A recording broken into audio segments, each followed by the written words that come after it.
Santykiai. Negera žmogui būti vienam.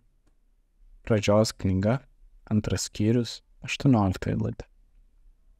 Dievas nesukūrė mūsų vien kaip kaimenės narius, kaip kad galvėjai, kurie bet kokią kainą nori sekti savo kaimenę. Anksčiau galvojau, kad geriausia man būti vienam. Kartą visą savaitę plaukiau upe valtimi. Jau po 3 dienų buvau labai laimingas, jei koks nors žmogus man palinkėdavo labos dienos. Taigi, supratau, jog ir man reikalinga bendrystė su kitais žmonėmis. Dievas mus tam sukūrė. Tik bendrystė ir draugystė skirtingai plėtojama. Vieni mano draugai matosi kas kelis metus, tačiau yra tikri draugai. Žinau sutuoktinius, kurie matosi retai, tačiau labai gerai vienas kitą supranta. Kiti turi nuolat būti betarpiškame artume.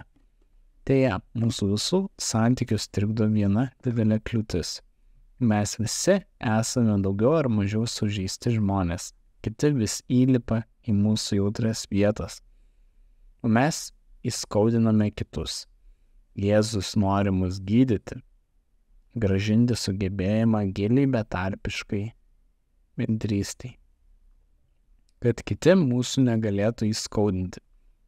Ir jis nori padaryti mus jautrius, kad mes kitų nebežeidinėtume.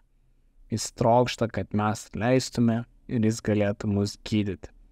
Jis nori, kad mes nenusigręžtume nuo savęs ir nukreiptume savo žvilgsnį į jį bei kitus.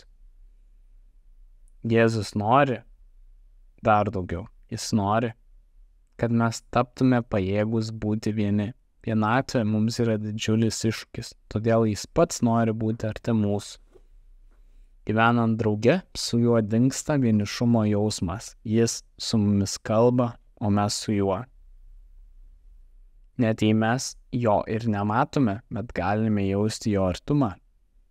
Būti saugiais su juo, tai išsprendžia vienišumo problemą. Jis tai pažadėjo. Ačiū Jėzau, kad esi šalia. Tavyje aš esu saugus.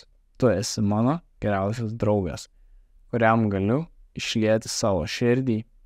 Tavo artumas man padeda dingti vienišumui.